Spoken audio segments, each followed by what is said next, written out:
یہ بحث بہت دور تک چلی جائے گی، یہ تم سے سمیٹنی مشکل ہو جائے گی۔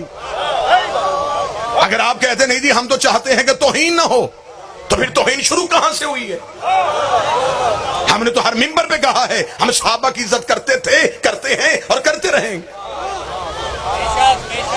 اگر بات توہین پہ آئی ہے تو پھر توہین ہر اس شخص کی دیکھنی پڑے گی جو نبی کو 40 سال کے بعد نبی مانے، وہ بھی محمد کی توہین کرتا ہے۔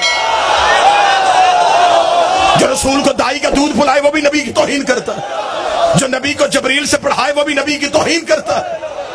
آج کہتے ہیں جی صحابہ کو گالی دینے سے، صحابہ کی توہین کرنے سے بندہ کافر ہو جاتا ہے، اسے قید بھی ہو، اسے سزا بھی ہو۔ میں ملتان کی سرزمین پہ تمہارے فیصلے کا خیر مقدم کرتا ہوں کہ جو صحابی کو گالی دے اسے سزا بھی ملنی چاہیے، اسے جرمانہ بھی ہونا چاہیے، لیکن تمہیں اپنی کتابوں سے وہ بندہ نکالنا پڑے گا جو جمعے کے خطبوں میں منبر پہ بیٹھ کے علی کو گالیاں دیتا رہا۔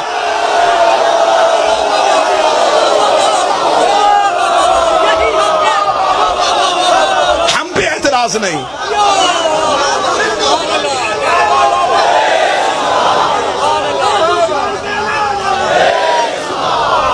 ہم قطعاً اس اعتراض کو اپنے گلے میں نہیں آنے دیں گے۔ ہمیں پہلے یہ بتاؤ کہ معیار کیا ہے؟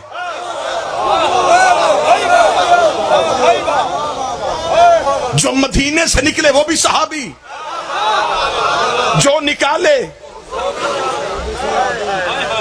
جہاں یہ کمیٹی بن رہی ہے تو وہاں ایک سوال نامہ میرا بھی رکھ دو، ہمیں بتاؤ حضرت عمار یاسر کا قاتل کون ہے؟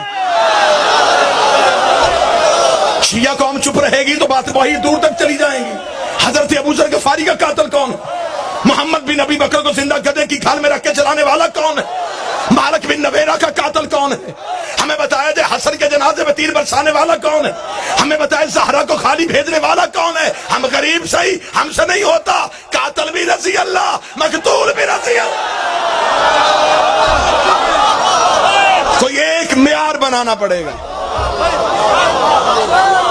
اہل بیت کی عزت ہمارا ایمان ہے۔ یہ بہت بڑی سازش ہے۔ یہ آل محمد کو پہلے مرحلے میں رضی اللہ ثابت کرنے کی کوشش کریں، پھر دوسرے مرحلے میں جا کے کہیں گے کہ رضی اللہ سے تو غلطی ہو سکتی ہے۔ شیعہ اذان پہ پابندی لگائی جائے گی، شیعہ کتابوں پہ پابندی لگائی جائے گی، شیعہ لٹریچر واپس کیا جائے گا۔ لہٰذا ہم اپنی زندگی میں یہ ظلم نہیں ہونے دیں گے۔ ہم جسے آپ ماننا چاہتے ہیں آپ مانیں، لیکن اہل بیت کے ساتھ ہم قطعاً کوئی زیادتی برداشت نہیں۔ جو جنت میں جائے، جو جنت میں جائے، تو جو میری طرف میں بالکل ختم کرنا، جو جنت میں جائے وہ بھی رضی اللہ، جو لے کے جائے وہ بھی رضی اللہ۔ صحابہ کی عزت ہے، آل محمد کی اطاعت ہے۔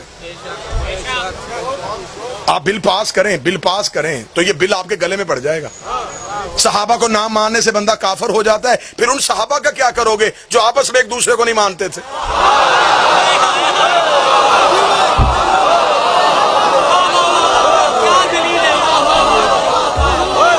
بھائی جنگ جمل میں کون تھے؟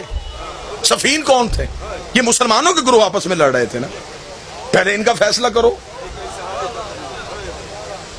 لہٰذا جس طریقے سے اس ملک میں مراحل چل رہے ہیں ویسے چلنے، آپ صحابہ کے نام پہ مسجدیں بنائیں، آپ صحابہ کے نام پہ روڈ کے نام رکھیں، آپ مدرسوں کے نام رکھیں، ہمیں کوئی تم سے لڑائی نہیں، لیکن کبھی بھی آل محمد کی برابری صحابہ سے ہو ہی نہیں سکتی۔ آپ صحابہ سے محبت کرتے، پہلے صحابہ سے تو پوچھ لیں کہ وہ خود اہل بیت سے برابری کرتے تھے۔ اسے کہتے ہیں شاہ سے زیادہ شاہ کے وفادار بننا۔ بھئی آپ پہلے صحابہ کے آپ سپاہی بن رہے ہیں، پہلے ان سے تو پوچھ لیں۔ اگر تو صحابہ نے زندگی میں اہل بیت کی برابری کی ہے پھر آپ کروائیں، لیکن اگر آپ کہیں کی ہے تو پھر کتابوں سے واقعات کہاں نکالو گے؟ جب ایک بہت بڑے بندے کے بیٹے کو میرے مولا نے کہا تو میرے نوکر کا بیٹا ہے،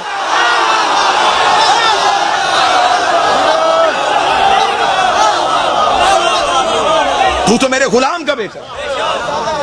اس نے گھر جا کے کہا تھا بابا تخت ہمارے پاس، حکومت ہمارے پاس، یہ کچی حویلیوں میں رہنے والے سید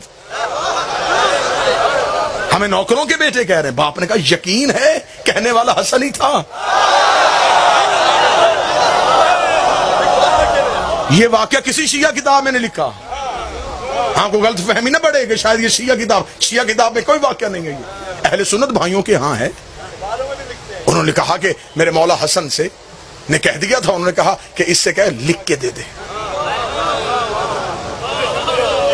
اور آگے تو مولویوں نے مزید واقعے میں دلچسپی پیدا کی ہے کہ بیٹے نے کہا بابا لکھواؤں کیوں؟ اس نے کہا جب میں مر جاؤں تو میرے کفن میں رکھنا۔ اس نے کہا اس کے کفن میں رکھنے سے کیا ہوگا؟ اس نے کہا میری بخشش ہو جائے گی۔ بیٹے نے کہا پھر اتنی قیمتی چیز میں تیرے کفن میں کیوں رکھوں؟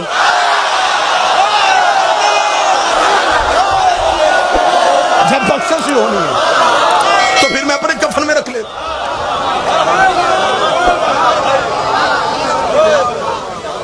حضور یہاں پہ سختی نہیں چلے گی، یہاں پہ ایک مذہب کو طاقت کی بنیاد پہ دیوار سے لگانے کی کوشش نہ کی جائے۔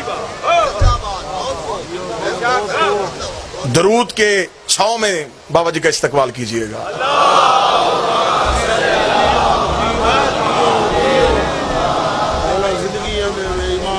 بسم اللہ بابا جی اجازت سرکار، اللہم صلی علی محمد۔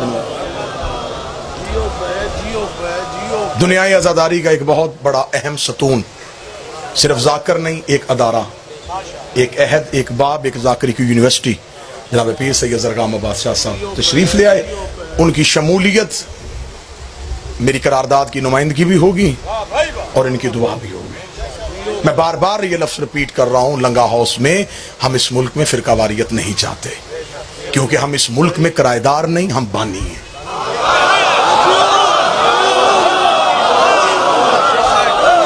یہ اس محمد علی کا پاکستان ہے جس نے 21 رمضان کو ملکہ وکٹوریہ کی دعوت یہ کہہ کے ٹھکرا دی تھی کہ آج میرے مولا کی شہادت کر دیں۔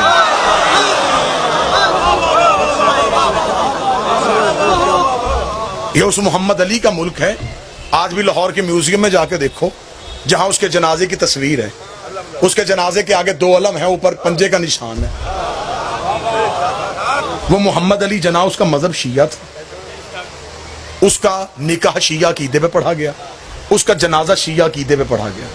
وہ جس نے سب سے پہلے دولت پاکستان کے خزانے میں جمع کروائی تھی، وہ راجہ صاحب محمود آباد، ان کا مذہب شیعہ تھا، وہ حسینی تھا۔ اس ملک میں دولت بھی ہماری لگی ہے،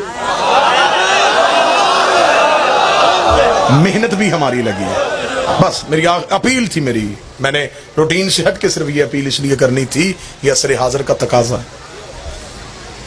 لیکن میں قوم سے بھی یہ اپیل کروں گا کہ جب گھر کے اندر بھائیوں کے آپس میں اختلافات ہوں، جب دشمن باہر گلی میں آئے تو پھر اندر کی لڑائیاں نہیں لڑتے۔ دروازہ کھول کے پہلے باہر کے دشمن کا جواب دیا جاتا ہے۔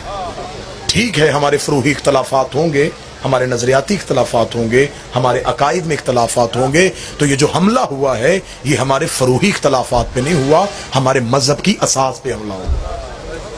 لہٰذا اس پہ میں قوم سے یکجہتی کی بھی اپیل کروں گا کہ اپنے اندرونی اختلافات کو ختم کرتے ہوئے ایک مضبوط قوم بن کے، مجمع بن کے نہیں،